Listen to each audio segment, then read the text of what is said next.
जैसे माननीय अजय भट्ट जी हैं, पूर्व में रक्षा राज्य मंत्री रह चुके हैं, हमारे अजय टमटा जी हैं, बच्ची सिंह रावत जी हैं, हमारे करण मेहरा जी हैं। ये एक बहुत दुर्भाग्यपूर्ण रहा है कि कोई भी नेता नगर के संदर्भ में कोई कार्य करने को तैयार नहीं है, चाहे वो हमारे वर्तमान विधायक हो या सांसद हो। देखिए, लंबे समय से गोल्फ ग्राउंड, जो कि एशिया का सेकंड नंबर का लार्जेस्ट ग्राउंड है और पर्यटन का मुख्य केंद्र रहा है, लेकिन सेना के द्वारा दमनात्मक कार्रवाई करते हुए उसको जो है वहाँ बैरिकेडिंग कर दी गई है, जिस वजह से पर्यटक वहाँ नहीं जा पा रहे हैं। और अब एक नई समस्या और पैदा हो गई है कि रानीखेत माल रोड मार्ग को भी सुबह और शाम 1.5 घंटे के लिए ये लोग बंद कर रहे हैं। एक लड़ाई तो हमारी झूला देवी चौबटिया मार्ग को लेकर चल रही है, जो कि कोर्ट में भी इस कार्रवाई में चल रही है, हाई कोर्ट में नैनीताल। और अब ये उसके साथ ही इन्होंने एक ये नया दर्द हमको दे दिया है। हमारे पहाड़ की एक परंपरा है कि जब आदमी हारमान हो जाता है तो हमारे न्याय के देवता हैं गोलू जी, जो कि चितई में है, और हमारे वहाँ परंपरा है कि अपनी समस्या को लेकर वहाँ कहा जाए। तो इस संदर्भ में हमारी रणनीति है कि हम एक जनहित याचिका पूजनीय गोलू जी के मंदिर अल्मोड़ा में लगाएंगे। जो रानीखेत विकास समिति है उसके स्तर पर हमने शासन प्रशासन सबको लिखा है कि वहाँ की जाम से हमें निजात दिलाया जाए। यहाँ पर अनियंत्रित रूप से पेड़ कट रहे हैं, जैसे 3 पेड़ तो यहीं पर MES के पास है, उसमें से एक दुर्लभ प्रजाति का पेड़ है।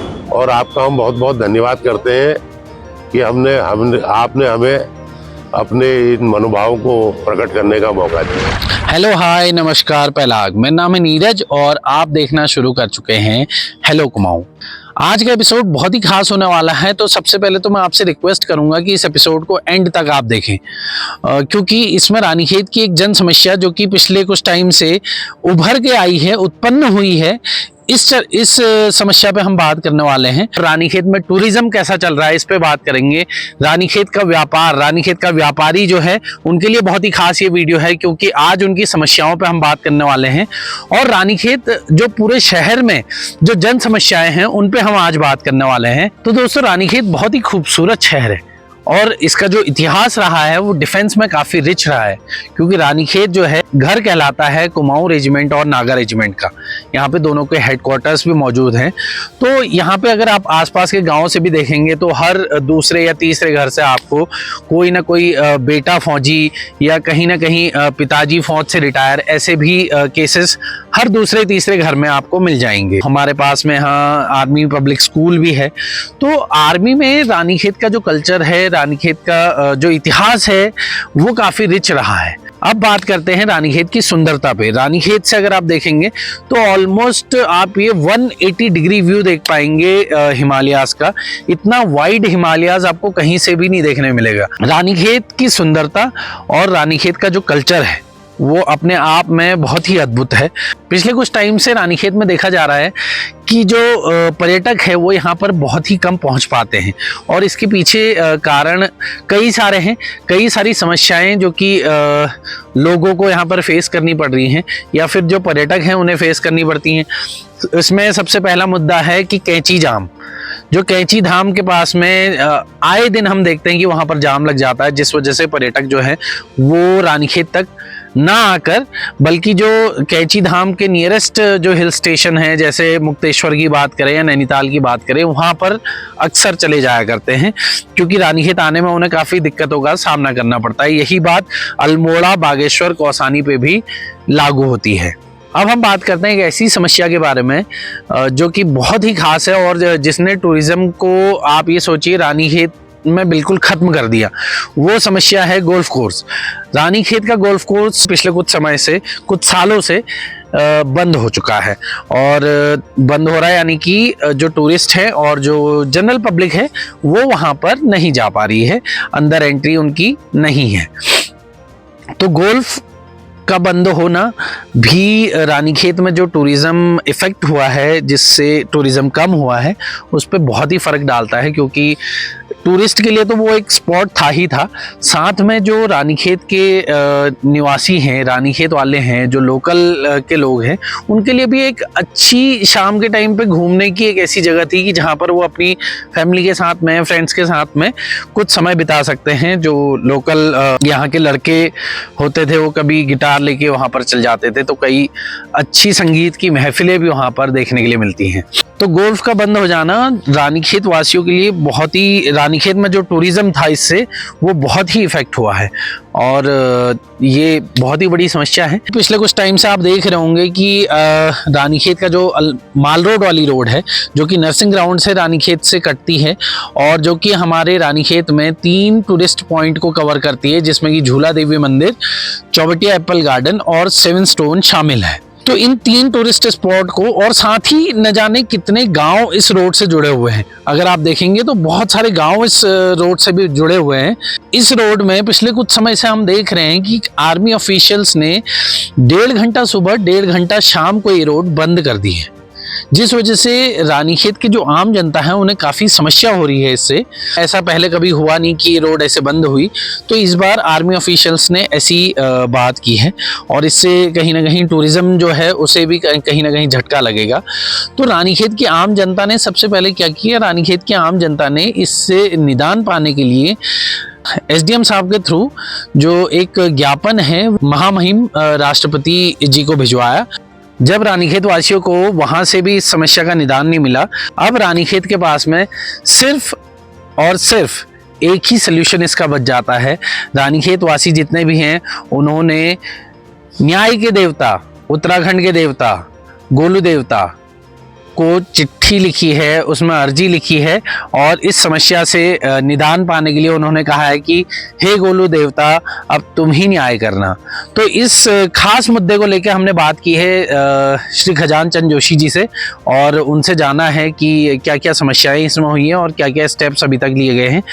उन्होंने इन मुद्दों पे क्या कहा है उसे एक बारी जल्दी से सुनते हैं और फिर आप मुझे बताइएगा कमेंट करके कि आपको क्या लगता है कि रानीखेत की जनता के साथ में धोखाधड़ी हो रही है, रानीखेत की जनता के साथ में अन्याय हो रहा है और गोलू देवता इसका न्याय करेंगे या नहीं।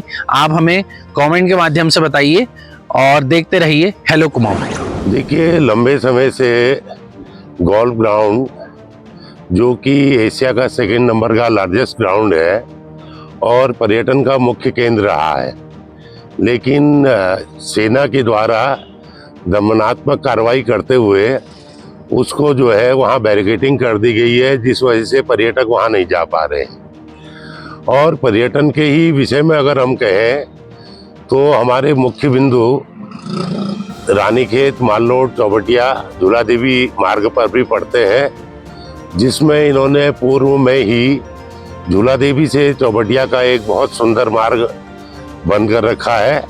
और अब एक नई समस्या और पैदा हो गई है कि रानीखेत माल रोड मार्ग को भी सुबह और शाम 1.5 घंटे के लिए ये लोग बंद कर रहे हैं और वहाँ पर जो है इनके अधीनस्थ कर्मचारी रहते हैं, तो अगर उनसे बात भी करते हैं तो वो अपने साहब के ऑर्डर को मानते हुए कभी भी किसी के साथ अभद्रता कर सकते हैं। ऐसे में पर्यटन को बहुत नुकसान होने का भय है और इस संदर्भ में हम पीछे से ही इस लड़ाई को लड़ते हुए आ रहे हैं। एक लड़ाई तो हमारी झूला देवी चौबटिया मार्ग को लेकर चल रही है, जो कि कोर्ट में भी इस कार्रवाई में चल रही है, हाई कोर्ट में नैनीताल। और अब ये उसके साथ ही इन्होंने एक ये नया दर्द हमको दे दिया है रानीखेत माल रोड मार्ग को बंद करके। तो ये बहुत दुर्भाग्यपूर्ण है नगर के लिए, नगर के पर्यटन के लिए। हम लगातार माननीय परगन्ना महोदय से के माध्यम से आर्मी प्रशासन से बात करने का प्रयास कर रहे हैं, लेकिन बातें हो नहीं पा रही हैं। और दूसरा, हमारा नैनीताल हाई कोर्ट में एक मामला लंबित है। तो जब हमारे पहाड़ की एक परंपरा है कि जब आदमी हारमान हो जाता है तो हमारे न्याय के देवता है गोलू जी, जो कि चितई में है, और हमारे वहाँ परंपरा है कि अपनी समस्या को लेकर वहाँ कहा जाए। तो इस संदर्भ में हमारी रणनीति है कि हम एक जनहित याचिका पूजनीय गोलू जी के मंदिर अल्मोड़ा में लगाएंगे और न्याय की गुहार करेंगे। हाँ, ये हमारी रानीखेत के लिए एक बहुत दुर्भाग्य की बात है, क्योंकि रानीखेत एक ऐसा क्षेत्र रहा है जहाँ से नेता निकलकर बड़ी बड़े पदों पर आज देश के लिए काम कर रहे हैं। जैसे माननीय अजय भट्ट जी हैं, पूर्व में रक्षा राज्य मंत्री रह चुके हैं। अगर वो भी चाहते तो इसमें कुछ कार्रवाई कर सकते थे। हमारे अजय टमटा जी हैं, बच्ची सिंह रावत जी हैं, हमारे करण मेहरा जी हैं, जो कि प्रदेश में कांग्रेस की बागडोर संभाल रहे हैं। तो ये एक बहुत दुर्भाग्यपूर्ण रहा है कि कोई भी नेता नगर के संदर्भ में कोई कार्य करने को तैयार नहीं है, चाहे वो हमारे वर्तमान विधायक हो या सांसद हो।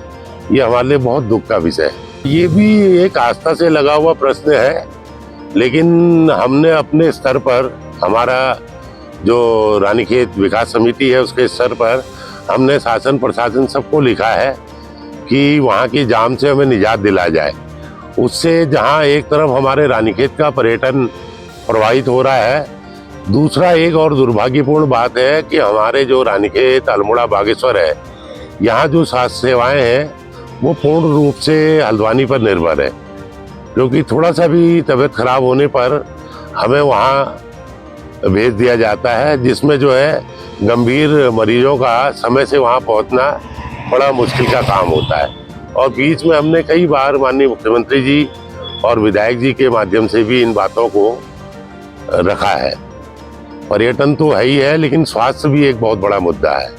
इस संदर्भ में माननीय परगना महोदय के संज्ञान में हमने ये बात डाली है कि यहाँ पर अनियंत्रित रूप से पेड़ कट रहे हैं। जैसे 3 पेड़ तो यहीं पर MES के पास है, उसमें से एक दुर्लभ प्रजाति का पेड़ है जिसकी की परमिशन DFO से भी मिलना मुश्किल होता है, लेकिन सैन्य प्रशासन ने उसको भी काट दिया, ये जो कि एक बहुत बड़ा अपराध है। ऐसी 3 पेड़ आर्मी स्कूल के पास कट रहे हैं जो हमारी सूचना में है, और 2 पेड़ जो है सोमनाथ ग्राउंड के पास कटे हैं। तो हमने संबंधित वन विभाग से इस बारे में जानकारी ली, तो उनका कहना यह है कि 2022 के बाद हमारे द्वारा कोई भी पेड़ काटने की अनुमति इनको नहीं दी गई है। तो इसके लिए भी हम मुखर रहेंगे। अभी 25 तारीख को हमारे कुछ पर्यावरणविद यहाँ पर आ रहे हैं, उनके साथ वार्ता होगी, और अगर ये आपराधिक मामले रहे तो हमारा पूरा ये प्रयास रहेगा कि इसमें जो है संबंधित अधिकारियों के खिलाफ FIR हो। और आपका हम बहुत बहुत धन्यवाद करते हैं कि आपने हमें अपने इन मनोभावों को प्रकट करने का मौका दिया है, और आप बीच बीच में इस तरह से समाज की समस्याओं के लिए जागरूक रहते हैं। हमारी शुभकामनाएं हैं।